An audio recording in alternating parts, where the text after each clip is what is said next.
Shalom, selamat pagi Bapak Ibu Saudara yang terkasih dalam Tuhan Yesus Kristus. Renungan kita pada pagi hari ini terambil dari 2 Raja-Raja pasal 10 ayat 18 hingga ke-36. 2 Raja-Raja pasal 10 ayat 18 hingga ke-36. Tetapi saya akan membacakan ayat 29 sampai 30 saja. Bapak Ibu boleh menyimaknya di Alkitab masing-masing. Demikianlah bunyi firman Tuhan, hanya Yehu tidak menjauh dari dosa-dosa Yerobeam bin Nebat yang mengakibatkan orang Israel berdosa pula, yakni dosa penyembahan anak-anak lembu emas yang di Betel dan yang di Dan.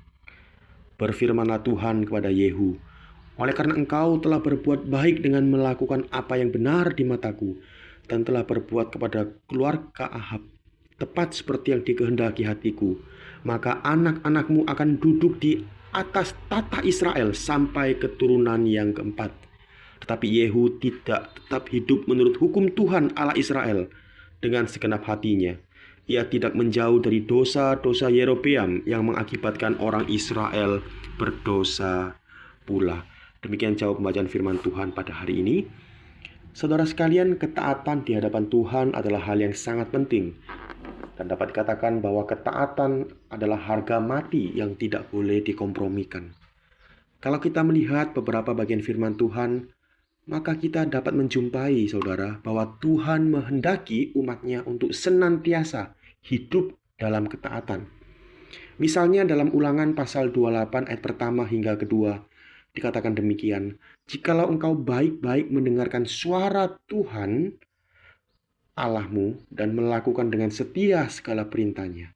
Jelas saudara, nats ini, Ulangan 28 ini mendorong untuk umat Allah hidup taat, mendengarkan suara Allah dan melakukan segala yang Allah perintahkan. Demikian juga dalam Yohanes pasal 14 ayat 15, kita juga melihat saudara bahwa Yesus mengatakan jikalau kamu mengasihi aku, kamu akan menuruti segala perintahku.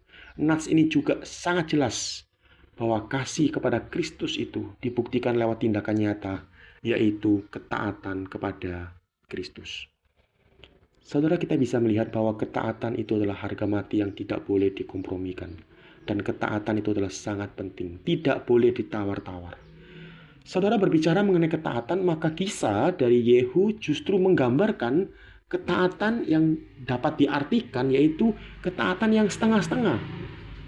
Kalau kita melihat kembali bacaan kita pada hari ini secara utuh, maka kita menjumpai bahwa Yehu pada mulanya taat dengan perintah Allah untuk menjalankan penghakiman atas keluarga Ahab. Dikatakan juga bahwa Yehu sangat tegas, tanpa kompromi menuntaskan misi yang Allah perintahkan atas dirinya. Bahkan juga Yehu menghancurkan setiap berhala dan tempat pemujaan berhala. Yehu sangat taat pada perintah Allah. Tetapi sungguh ironi, saudara, kita boleh melihat tindakan Yehu hanya nampak di luar saja. Tetapi Yehu justru masih melakukan pemujaan berhala-berhala. Orang yang menghancurkan berhala, tapi justru dia juga menjadi orang yang menyembah berhala, anak lembu emas di Betel. Kisah yang sangat ironi. Saudara sekalian, kisah Yehu ini menjadi peringatan buat setiap kita hari ini. Ketaatan kita kepada Tuhan itu harus dilakukan dengan penuh, bukan setengah-setengah. Karena kalau tidak, saudara, kita akan menjadi orang seperti Yehu. Taat dalam perintah Allah untuk menyampaikan penghukuman, itu sangat baik. Dan Allah mengapresiasi hal itu. Tetapi juga Yehu sangat disayangkan. Dia masih menyembah berhala. Saudara sekalian, mari kita cek diri kita masing-masing.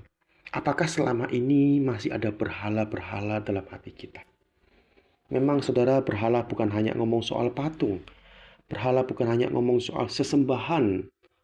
Tapi berhala juga bisa bicara soal keuangan yang selama ini kita jadikan berhala. Pekerjaan kita mungkin, atau bahkan pasangan hidup, anak cucu kita.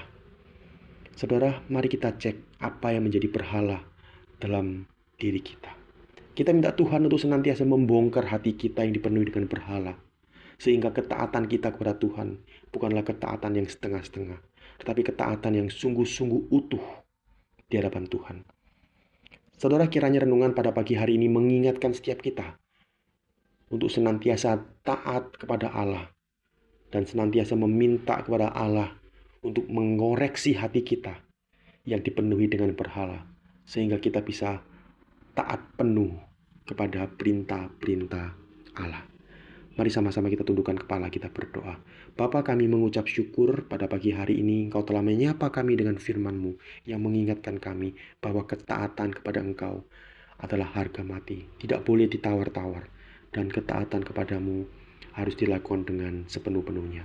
Tuhan, ampuni kami jikalau kami menjadi anak-anak Tuhan sampai hari ini mungkin ada ketaatan-ketaatan yang kami lakukan itu setengah-setengah. Biarlah lewat firman pada hari ini mengingatkan kami, untuk kami juga senantiasa mengoreksi hati kami. Mungkin ada berhala-berhala dalam diri kami.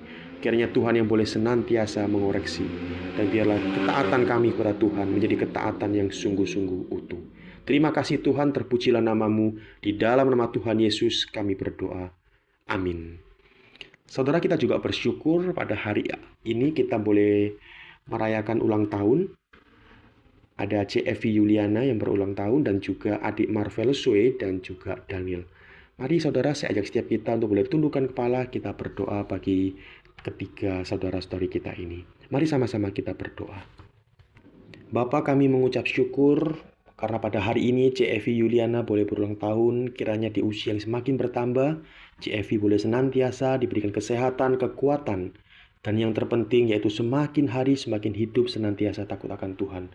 Tuhan, kiranya Engkau boleh memberkati CFV dan juga senantiasa menolongnya di tengah-tengah pergumulan yang dihadapi. Terima kasih Tuhan, terpujilah nama-Mu. Kami juga datang kepadamu ya Tuhan, berdoa bagi adik Marvel Sui dan Daniel yang saat ini berulang tahun. Kiranya Tuhan juga senantiasa boleh memberikan kesehatan, memberikan kekuatan, serta juga menjaga masa depan kedua anakmu ini.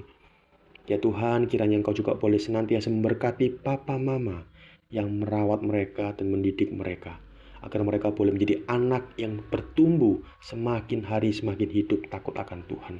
Kami serahkan ketiga anak Tuhan ini ke dalam tangan-Mu, biarlah Engkau yang boleh senantiasa menolong mereka. Terpujilah nama-Mu, demi nama Tuhan Yesus, penebus dan juru selamat kami, hidup kami berdoa. Amin.